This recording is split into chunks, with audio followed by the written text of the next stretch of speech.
Hey, this is Nate Wells. And this is Drew Cove. Check out our podcast, that Go for Hockey podcast, for the latest news and updates on University of Minnesota hockey. You can find us on iTunes, and we're also on the Zone Coverage Podcast Network. That's elite. The Zone Coverage Podcast Network. They may be drinkers, Robin, but they're also human beings. Hell yeah, let's get Stinko.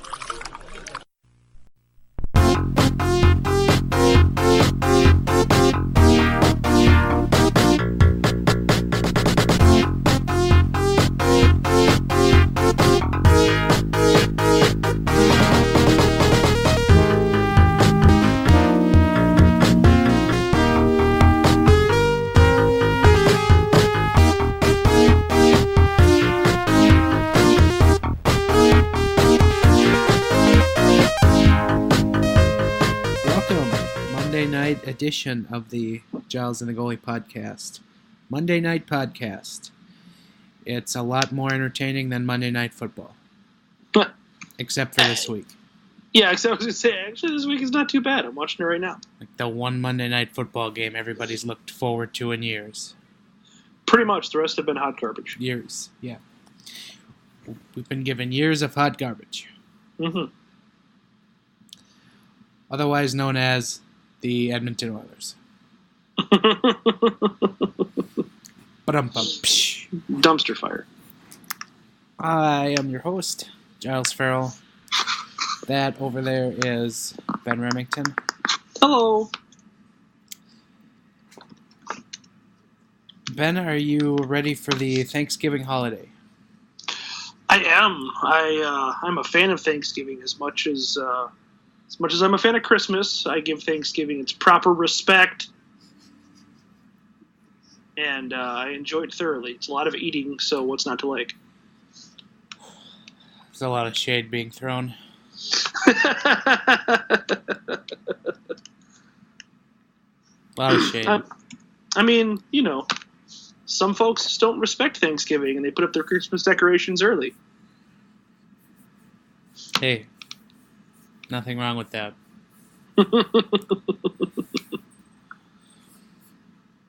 I got nothing. Okay. Didn't we hash out favorite Thanksgiving foods one year? Yeah, I think we did. I think we talked about how good stuffing is, how good pumpkin pie is. We're both on the congealed cranberries. We're both on that train, which is the correct train to be on. Correct. We don't like seeds and stems in our cranberries like my wife does. Ugh. I know. It's almost a deal breaker. Yeah, too late now. I know, right? No backing away. Yeah. Speaking of backing away, the Minnesota Wild backed away from their hot winning streak here in the last week. Hey-o. Just nailed that transition again. God, I'm getting good at this. Dynamite. They had started Tuesday at home against the defending Stanley Cup champion Washington Capitals after a 3-2 win at the St. Louis Blues on Sunday, as I forgot we recorded last before that Sunday game. Mm-hmm. Wild win in St. Louis 3-2. They close out their road trip, winning 5 out of 7 games on that 7-game road trip. Mm-hmm. And that was a very impressive win and road trip for the Minnesota Wild. Yeah, no, you can't really ask for much more. I mean, if you're going to make that West Coast swing, which we talked about has always been tough on this team, to win 5 out of 7 is just absolutely incredible. Felt really good coming out of that. And then the Wild come home for 3 games, and they summarily lose 2 out of 3. First on Tuesday, they lose to the Washington Capitals 5-2 in a rather horrid display from the home team. They did follow that up with a 6-2 win over the Vancouver Canucks, and a pretty solid win. Hard to hard to pick anything out wrong with that win against Vancouver. And then the 2 games over the weekend. 3-2 loss to the Buffalo Sabres. Wild go up 2-0, cannot put the Sabres away. Then they lose Sunday 3-1 Chicago Blackhawks after falling down 2-0 in the first period. So now that the Wild have summarily lost any good feelings you had from their 5 out of 7 road trip, should we start to be concerned again? Yes and no. I think yes, because it's never good to see the team kind of fall apart, but fall kind of by the wayside like the way they are. Especially not being able to win at home is pretty concerning. But yeah, I think it's pretty fair to say that this is kind of Devan Dubnyk regressing to the mean a little bit, right? Like this is just him coming down after an incredibly hot start. That's part of it. So I think that there's some logical explanations here, and this is just kind of where this team is. They're going to settle in as a team that might go on a hot streak, but might go on a cold streak, that kind of thing. I mean, that's just kind of what we've seen out of this team. This is business as usual, right? Yeah, and this is something Bruce Boudreau has done really well. What the Wild is, they'll have these small spurts of losing, but nothing ever getting close to a swoon. And so typically now is when the Wild will kind of right the ship and they'll get back on the winning ways. But I don't know, it's hard to be concerned when Zach Parise still scoring, Mikko Koivu is still scoring at their their ridiculous pace. Granlund is got 20 points in 21 games, and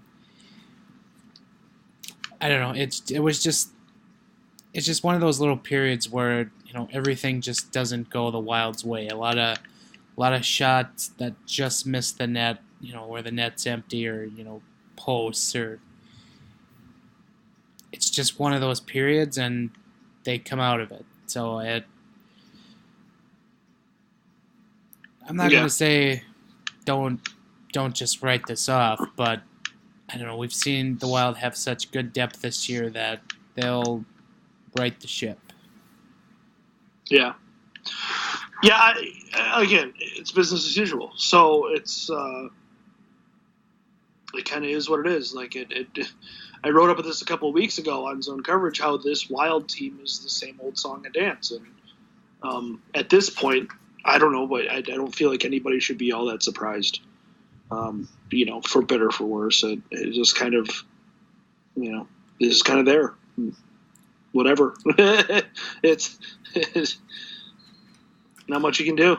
The good news is nobody really talked about the Chicago loss, which I thought was probably the most ridiculous loss out of the whole week, because everyone was fixated on a different Minnesota team taking a dump in Chicago.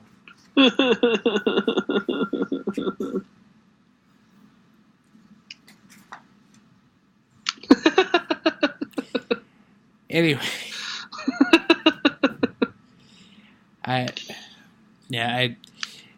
my post-game recap was short and sweet for the Blackhawks game, but that was a winnable game, and the Wild fell behind 2-0, and the Blackhawks' 2 goal scorers, Saad and Taves, were two out of the 4 guys that the Wild literally have to stop on the Blackhawks, and then you're good. And they were still in the game. It was a winnable game, but they didn't, and that was the most frustrating game out of the lot for me. I don't know about you, but yeah, I didn't get to see that game just because of work issues. But from what I saw, I'm not pinning this on Alex Stalock, but it's just it's kind of one of those things where it's you start your backup goaltender and you just kind of hope he can keep it close, and he kind of kept it close was all he did. So I don't know. You certainly would hope for a win against a team struggling like the Blackhawks are, but you're starting your backup trying to take advantage of that, and you're kind of rolling the dice when you do that a little bit, and that's kind of the game you play when you have to decide when you're gonna, how you're gonna manage your goaltenders on back-to-backs.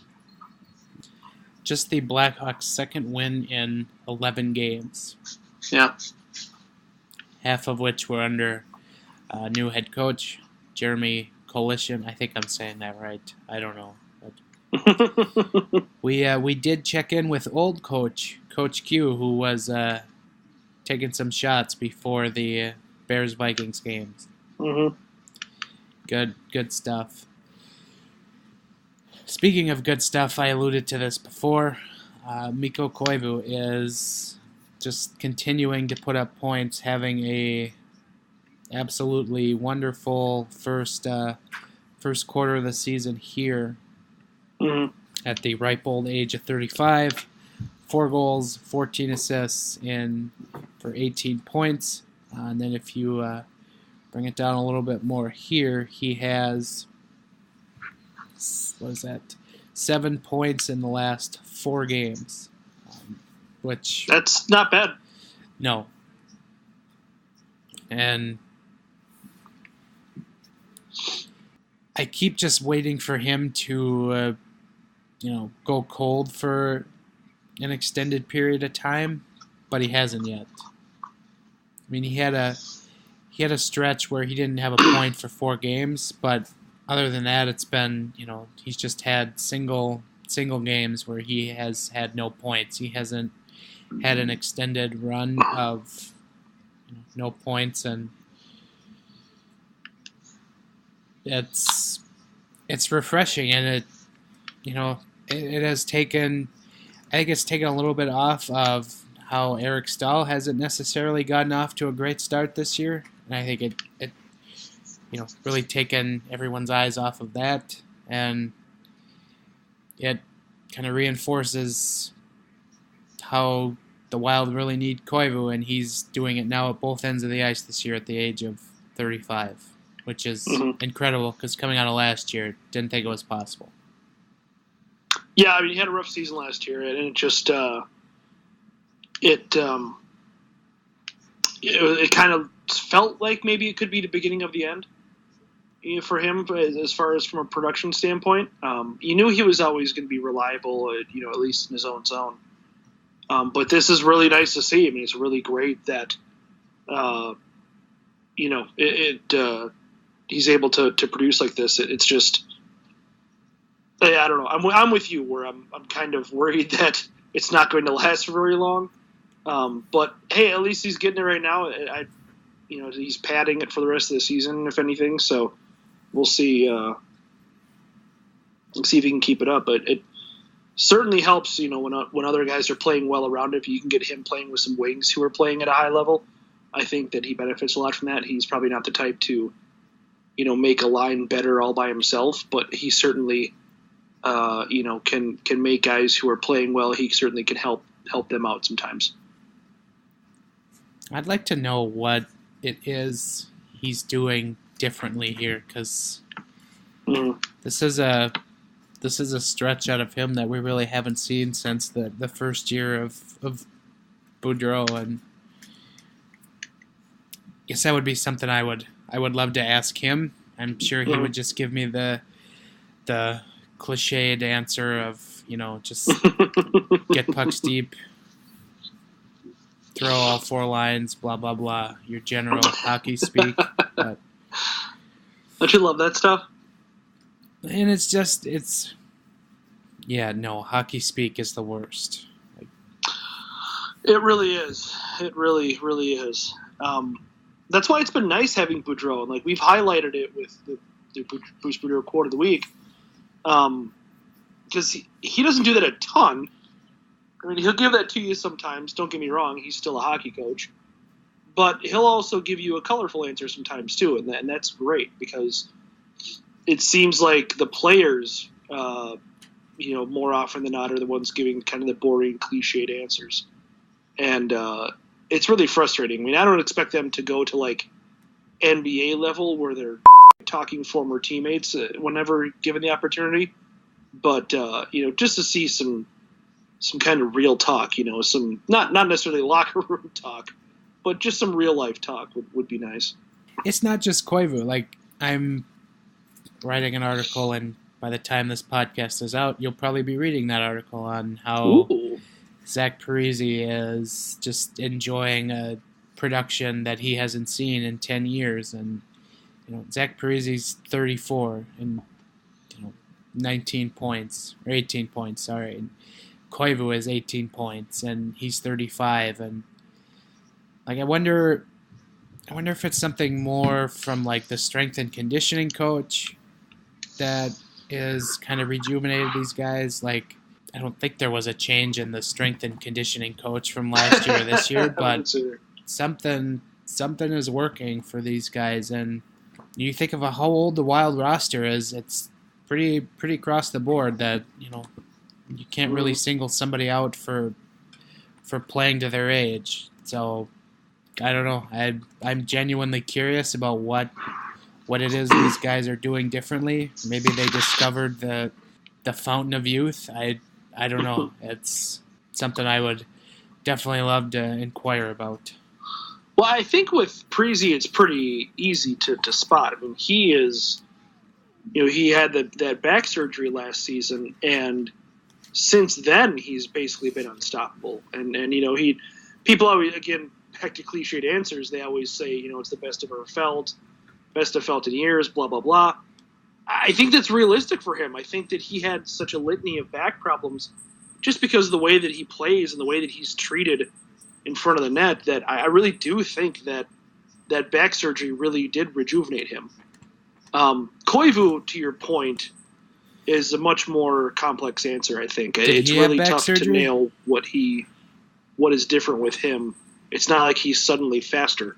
I don't know, maybe he had some secret back surgery that rejuvenated him.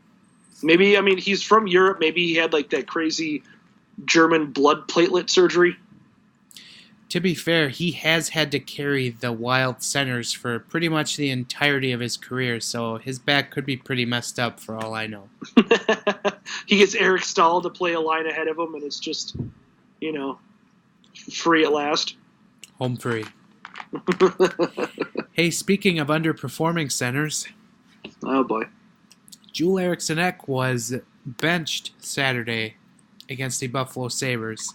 It was a healthy scratch, I should say, as Bruce Boudreau really called him out, not for his defensive play, which he said was good. It was for his offense, and that he needed more from Joel. And I'm going to pull up the quote here on what Bruce Boudreau said, because in my 3-on-3 article on zone coverage, I roughly translated what Boudreau is saying on behalf of the Wild organization, essentially.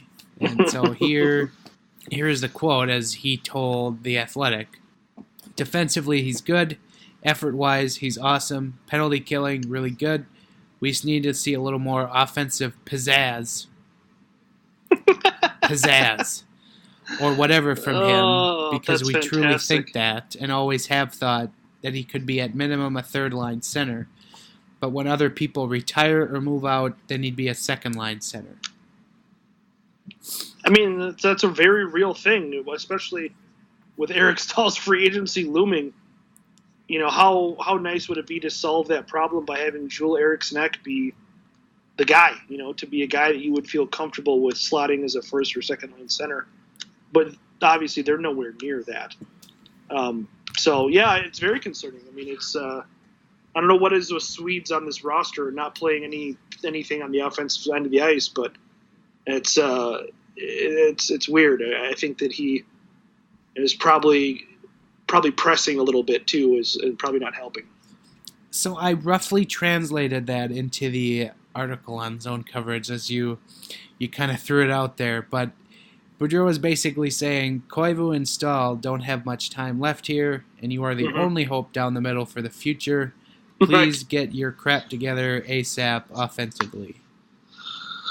Yeah, I mean, you can't have a top six center who doesn't contribute on the offensive end at all. I mean, he can kind of get away with that at the third line. And by kind of, I mean not really. But it's at least less noticeable. If you've got your first or second line center doing that, you're in a lot of trouble. I mean, the kid has barely scored anything this year. And that's just not acceptable for anybody who you would hope to give top 6 minutes to at any time. Yeah, no, it's not good. Just 1 goal and 1 assist in 14 games for Joel Eriksson Ek. And those 2 points came in the last 2 games of the Wild road trip that ended that 7-game road trip. Assist at Anaheim and a goal against St. Louis.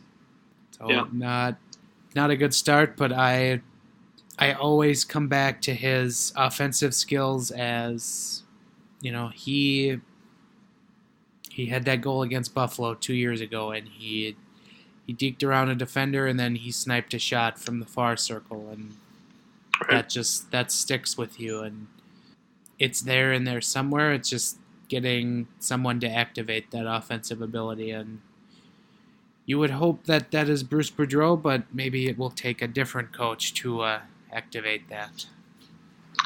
Yeah, and it's very possible this is a Mikael Granlund situation too, right? Like, that was Granlund for a while, I feel like. Maybe a little bit better on the production side, but not by a ton. Everyone was very disappointed in Granlund's production from the center position for a while. And, then he gets moved to wing, and it's kind of a revelation where, Granlund is kind of, steps up his game quite a bit. And then this season, he's stepped it up even more after he decided to shoot the puck. I don't know. I don't know that Joel Eriksson Ek is going to follow that exact path because, quite frankly, the Wild needs centers. And, as much as Joel Eriksson Ek might benefit from moving to the wing, it's going to be really tough to convince Boudreau to do that when, that leaves Koivu, and then next year your only other center under contract is Charlie Coyle, if you consider him a center.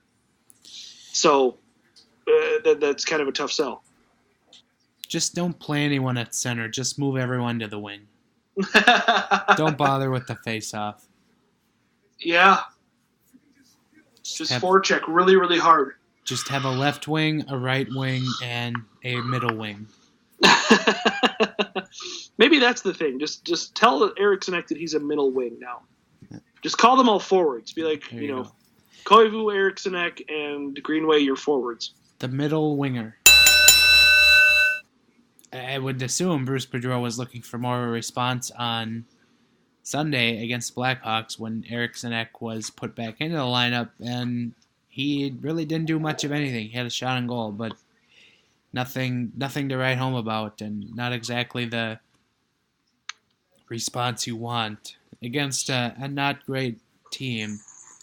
So I don't know. Sometimes the opportunities aren't there, but as you mentioned, the Blackhawks are so bad defensively that you would really hope that he'd be able to generate something. Yeah, it's just something to watch, and I try to watch him as he kind of moves around the ice a little bit more. But just getting him a little more active offensively and just being a little more assertive with the puck. Just have confidence. That's kind of what he's missing right now, and you hope he finds it at some point. Looking at the Minnesota Wild week ahead, they get a couple of days off, but they are back in action on Wednesday. They get the Ottawa Senators at XL Energy Center.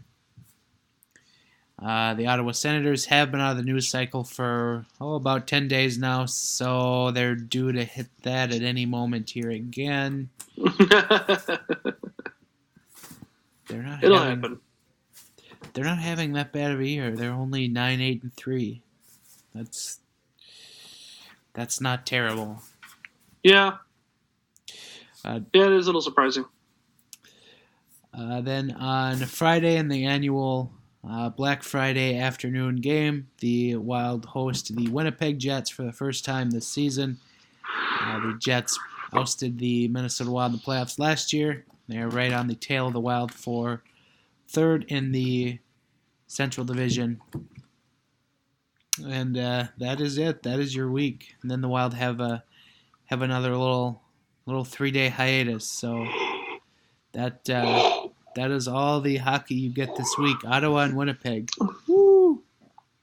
Well, but I think that they're decent tests because the Wild have been slumping just a tad over the weekend, and Ottawa's a team that they theoretically should beat. So that's a good test because they should beat that team at home, especially. And then the Winnipeg game is probably an even better test because we all watched the playoffs last year. We all saw how that went. And if the Wild really want to even dream about doing something more than getting waxed in the first round again, they really need to show that they can play with the Jets. And so, at the very least, it's only 2 games, but it's a good litmus test. All right, moving right along to our Bruce Boudreau Quote of the Week. Hi, this is Bruce Boudreau. I don't see how in Toronto that they're calling it, unless it's a guy they just pulled in off the street that hasn't seen hockey before. If I were the fans, I'd be booing even more because that, they pay good money for this. If you want it, don't just think you want it. Go out and f***ing want it. Bruce Boudreau Quote of the Week. After the Vikings lost to the Bears on Sunday night, Mike Zimmer openly pondered if his players had quit listening to him. So,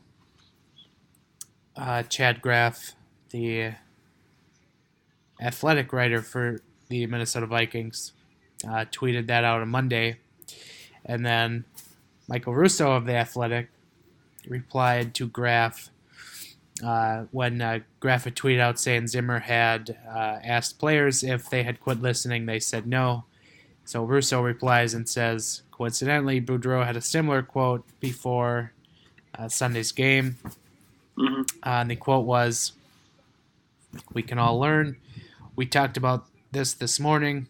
When I showed them clips of last night, I asked a question if I was too hard, and they said no. Even the older guys can learn every day and teach. That's what we want to do."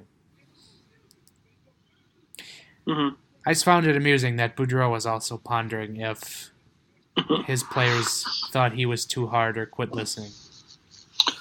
Well, I mean, that's just the current sports climate, and it is just ridiculous. But every coach has a shelf life, and well, that was true even 50 years ago. Nowadays, I mean, those expiration dates are just getting shorter and shorter and shorter, So it's tough when you're a coach as good as Bruce Boudreau, and respected as much as him, or even Mike Zimmer for that matter. It's tough. I'm sure you worry about that all the time because, as soon as your message is seen as the least bit stale, you're probably fired. Yeah, that's really it. There's always somebody out there can jump in and do your job, and once your message has gone stale, then that's hi-ho silver for you, or you're taking shots at football games. Yeah, no kidding. That sounds like a good life, actually. Yeah, you got to be happy for Joel Quenneville. That was a lot of fun seeing him do that, and I don't know why he's pretending that he's a Bears fan still, but I guess maybe he actually is. I don't know. I want to see where he is actually from. Try to pick his football team. He's from Windsor, Ontario. He's probably a Bills fan. That explains the drinking. Yeah. The shots pregame. Yeah. How awesome would it be to see him go through a flaming table?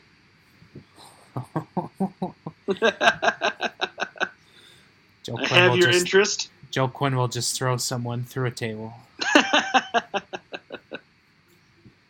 I'd pay money to see that. Absolutely. All right, that was your Bruce Boudreau Quote of the Week. Moving on to our Kirill Watch. Kaprizov across for Gusev. Kaprizov shoots and he scores! He scores! The Russians are golden in South Korea. The Giles and the Goalie podcast actually had quite some good hits with Kirill Watch here in the last week. Our Twitter account I should say. Mm-hmm. But Kirill Kaprizov was named to the KHL All-Star game. It's congrats to him. 21 points in 27 games. Mm-hmm.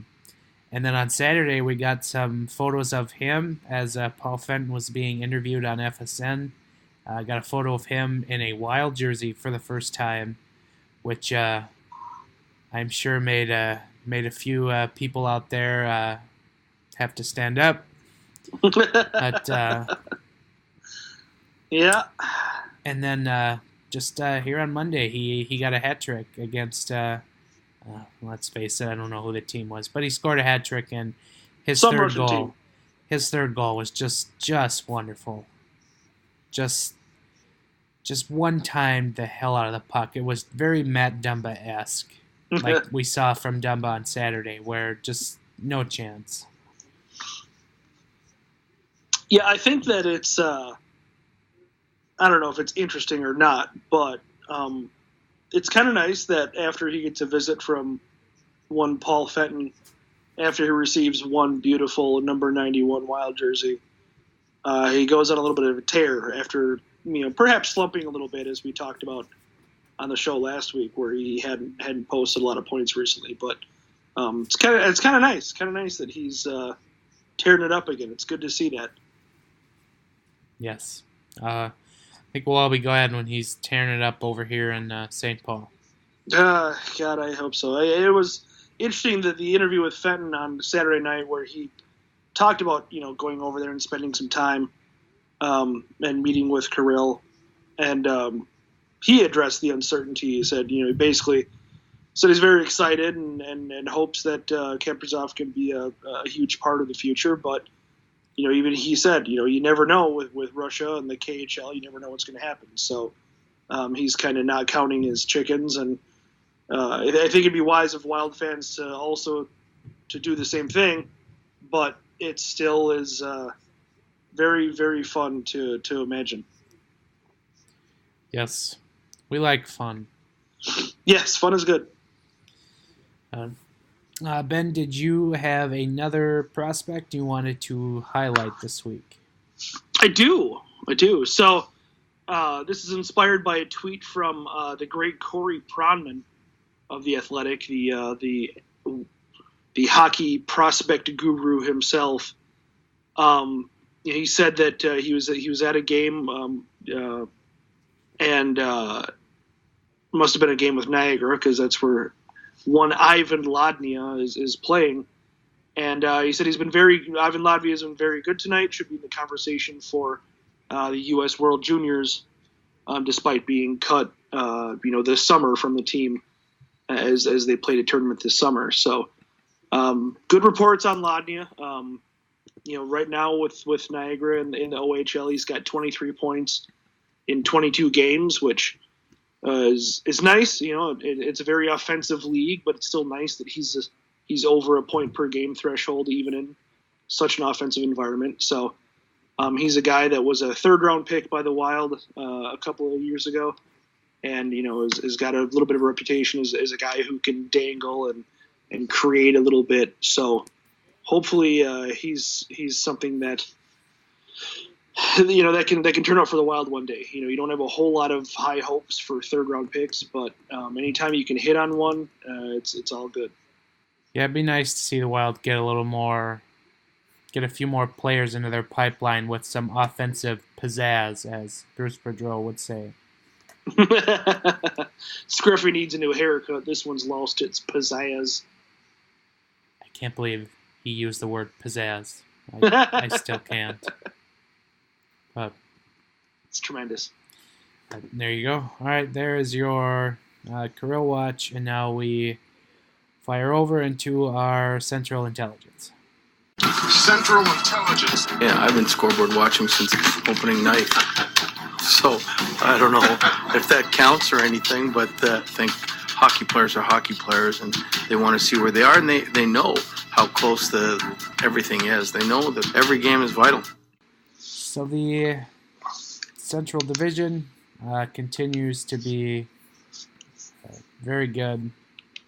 As we record here on Monday evening, the Nashville Predators, 29 points, still holders of first place, and first place in the Western Conference altogether. Your Minnesota Wild, second in the Central Division and the Western Conference with 26 points on 21 games. But this is weird. The Minnesota Wild have 3 games more played over the Winnipeg Jets, who are just 2 points behind the Wild. So the Wild have 21 games played. The Jets have just 18, and we thought the Wild schedule to start the season was bad. Yeah, it's odd. The Jets sitting at just 18 games, so they'll have a few extra games to get caught up. But the Jets are still hanging around there in third place. Colorado Avalanche also at 24 points. They've lost 6 out of their last 10. However, Dallas Stars, 24 points. They're somewhat starting to put it together. I'm not going to fully say they're putting it together, but they're starting to play somewhat better. And then you have the Blackhawks, 21 points, and then the St. Louis Blues at 17 points. Whew. Blues aren't doing too good. But, yeah.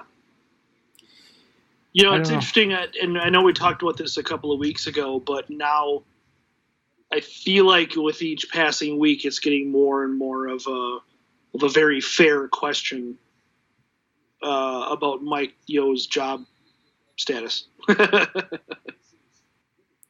mean, with quite a while already in the hook, and we saw the moves that St. Louis made this offseason. I mean, they really kind of went for it this offseason, and I'll be the first to tell you I'm not a big Mike Yeo fan, especially anymore.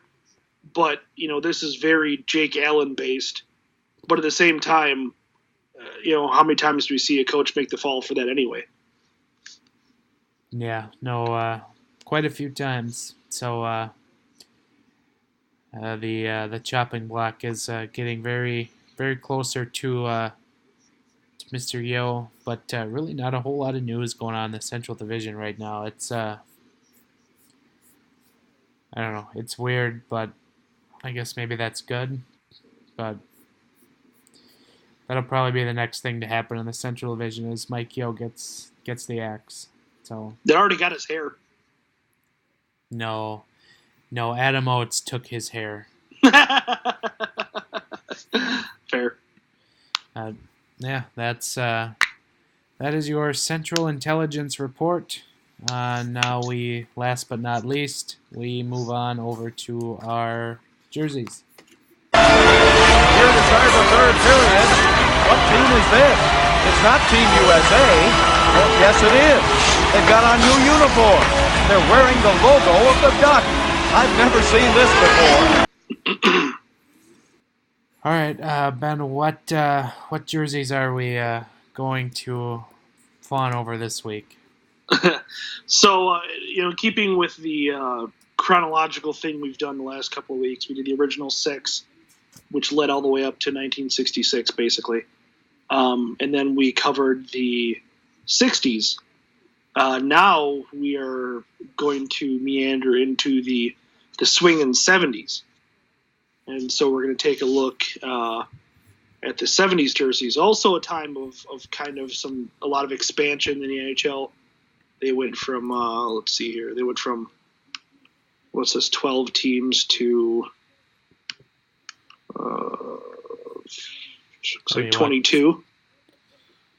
So that's 10 teams in a decade, which the WHA folding brought 4 teams over, so that's kind of a big chunk of it. But how we're going to do it is, with the other ones, there was only really 6 teams to go from in both the original 6 and the class of 67. But in kind of keeping with that, I'm going to pick my 3 favorite jerseys that we were introduced to in the 70s, and my 3 least favorite. All right. And so if you want to kind of play along on NHLuniforms.com or just kind of visualize it in your head as you stare at another spreadsheet or stare at another whatever it is you do when you listen to our podcast. Have another drink. That's what I say. Yeah, as you stare at the label of your whiskey bottle. So what do you want to do first? My 3 favorite or my 3 least favorite? Do you want to participate in this, or are you prepared? Let's hit least favorite. Okay, that's pretty easy. Well, they're both pretty easy actually. So the California Golden Seals we talked about with the class of 67, all that, how they were kind of the weird odd man out. They were the only jersey that didn't really look all that particularly good. Well, in 1973, the Charles Finley, who owned the A's, sold the team. Sorry, that was 74. Sold the team, and they changed their color scheme from the Oakland A's green and gold to a teal and gold. And my God, is it ugly. Yeah, that's... 1975. And that's just, teal and gold are just not 2 colors that you want to see together. Props to the Bay Area for making teal work since 1991, in spite of all this. But this Seals jersey, and it just says Seals on the front. Like, there's nothing really all that special to the jersey aside from it. But the teal and yellow is just not a combination that works for me. Yeah, that one is on my list. It's pretty far and away atrocious, so you got no debate from me there. And then in 1978, the Vancouver Canucks did something that I'm sure very many people are familiar with, ditching green and blue and a relatively boring logo for the red, the black, the orange, and the gold, and a giant V on their chest rather than a logo. And there might be some folks out there that enjoy those jerseys, but they also have to admit that they enjoy them because of their hideousness. Yeah, I'm one of them that enjoy them because of their hideousness, so they're not on my list. No? My second one is, you go to 78, 79. The Pittsburgh Penguins just have way too many shades of blue going on, and it just doesn't mix with the gold, the gold crust that they've got going on. So I've got that one up there. It's just not good. And it was always very weird to me. The Penguins went with baby blue and then navy blue before ultimately switching to black, because the Penguin is freaking black. And I get when they came in 67, they none of those teams took colors from any of the original 6 teams. But how do you name a team the Penguins and not have them be black and yellow? That's always perplexed me. Almost as perplexing as when the Flyers almost went with teal. Well, I mean, that was the 90s, and that's a whole different scenario right there. But anyway, the worst jersey of the 70s, and I think, I don't know if you'll agree with this one or not, but it's not the worst, because it's not a disgustingly ugly jersey, but it's just a jersey that I find really weird. And that is, in 1976, the New York Rangers made a decision to go away from tradition and try something a little bit more modern. And it is weird.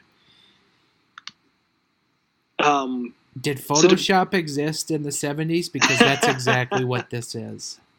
Yeah, so what the Rangers did, and obviously everyone's familiar with the Rangers jerseys now, and was their jerseys essentially since their inception, or a couple of years after their inception. But in 1976, for 2 seasons, mind you, the team ditched that vertical name and went with just the familiar Shield Rangers logo on the chest of their jersey with full length.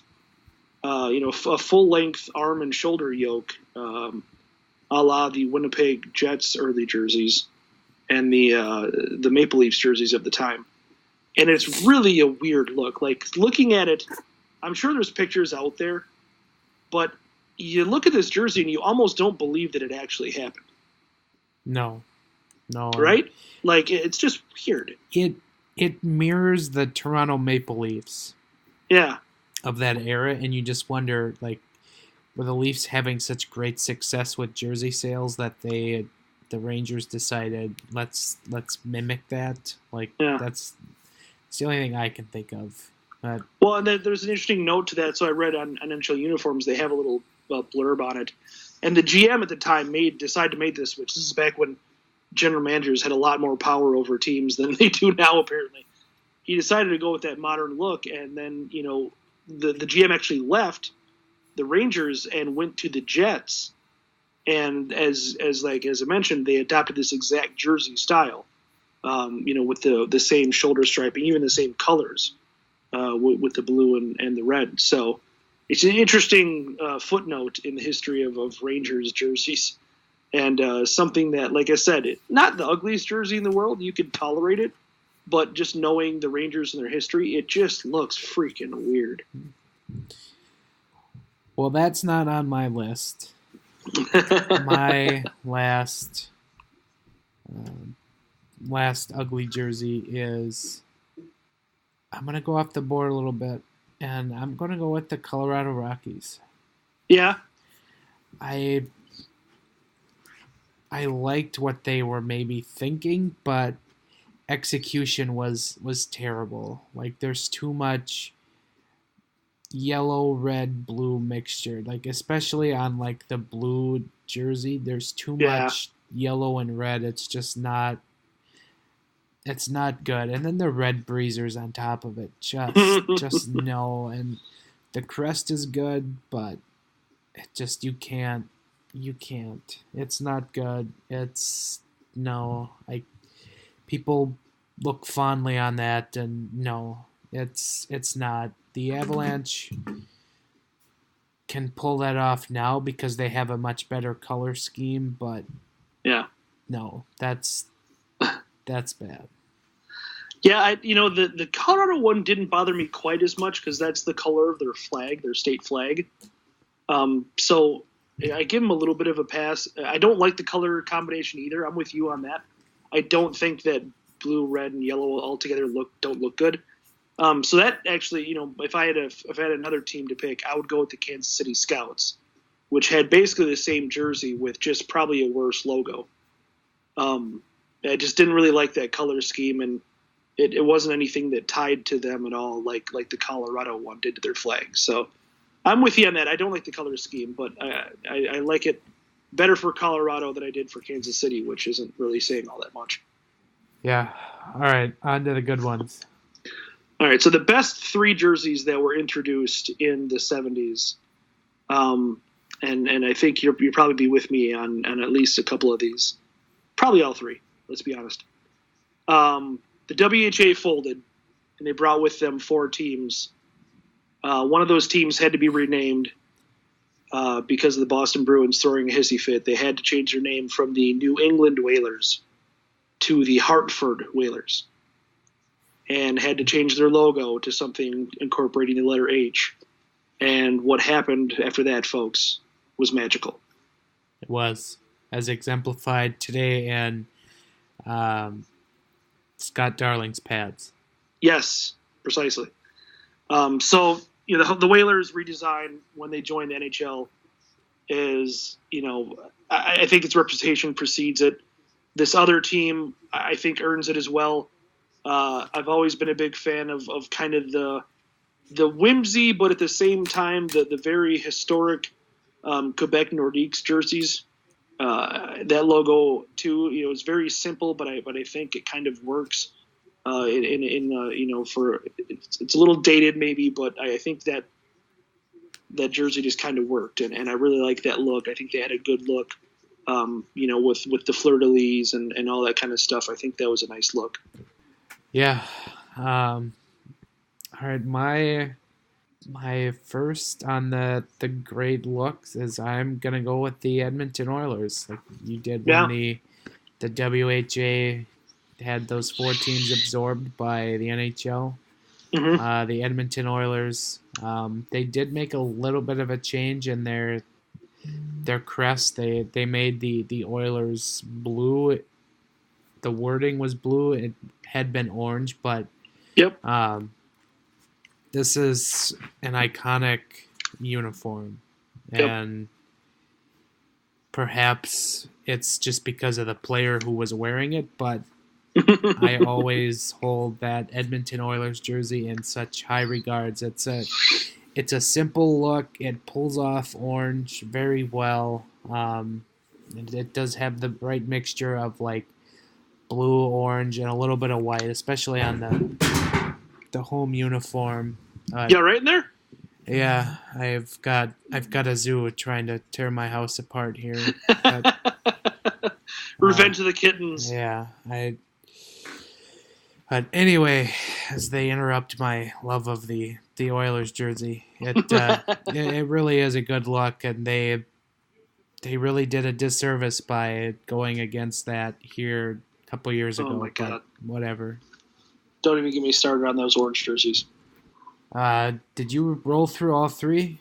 No. So my third one, and I think you might be with me on this one, would be a jersey that we want to see again in the NHL, and that would be the Washington Capitals original jerseys, which I think do a wonderful job of kind of achieving a certain look that they wanted to go for. I really think the Capitals had a nice setup there for quite a while.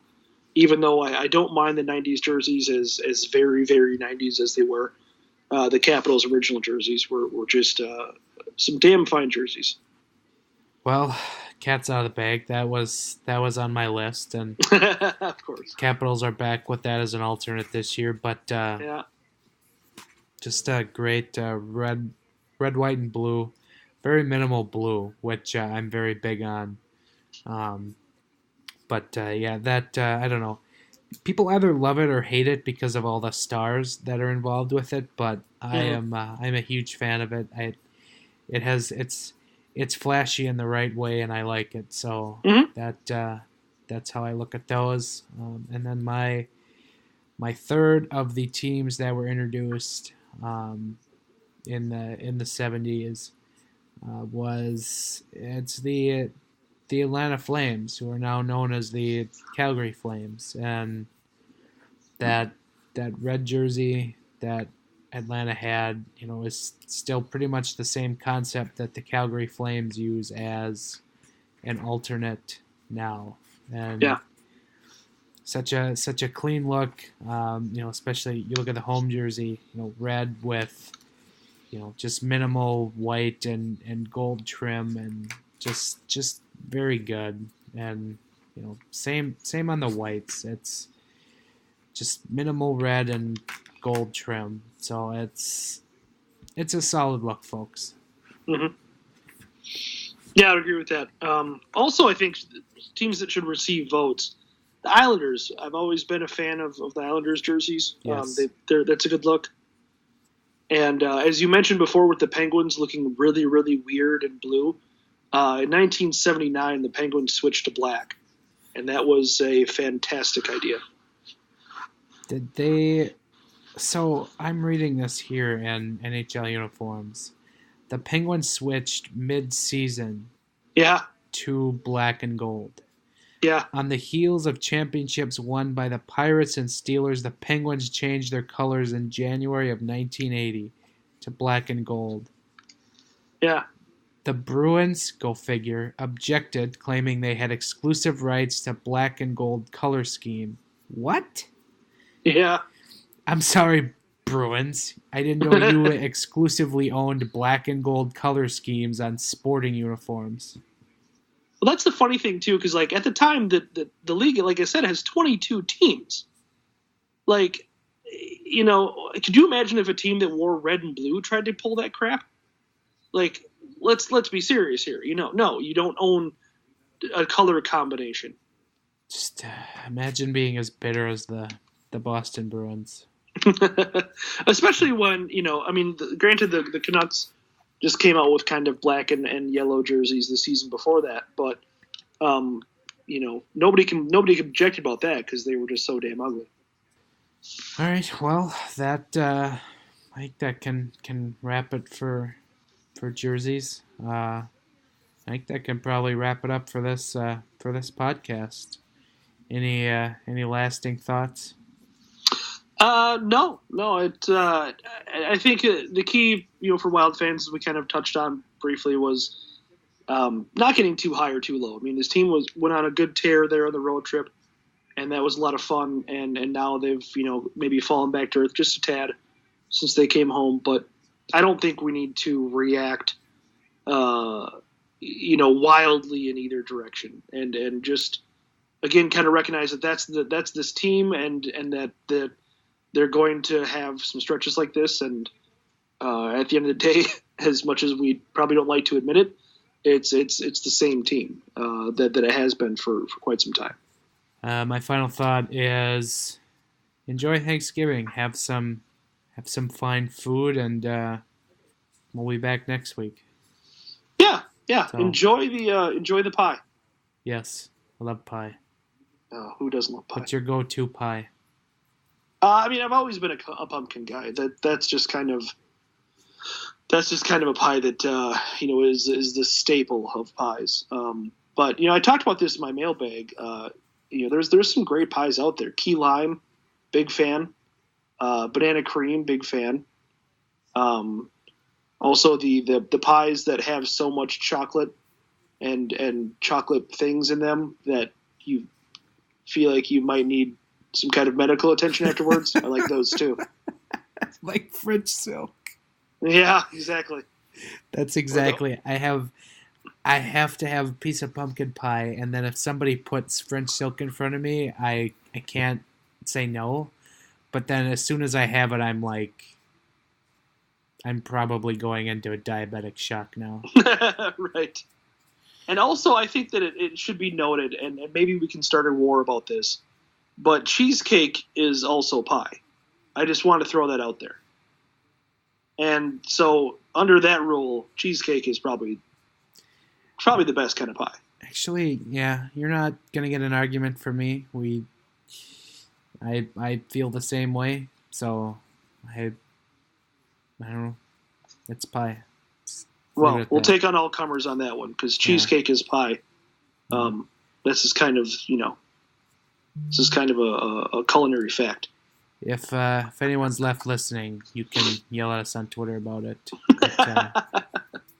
Bring it. At me, bro. Yeah. Speaking of you can find Ben at Ben Remington. And then I am at Giles Farrell. And our podcast is at GATG Wild Podcast. And you can find our written works on the Twitters at Zone Coverage MN. So you can listen and download to the show on iTunes, SoundCloud, all that other good crap. Yeah, that'll do it for us, and we will catch you next week. Hey, Giles, you know this was episode 169, right? Oh, my God. Damn it. I failed. We suck. That's it. Goodbye. Bye.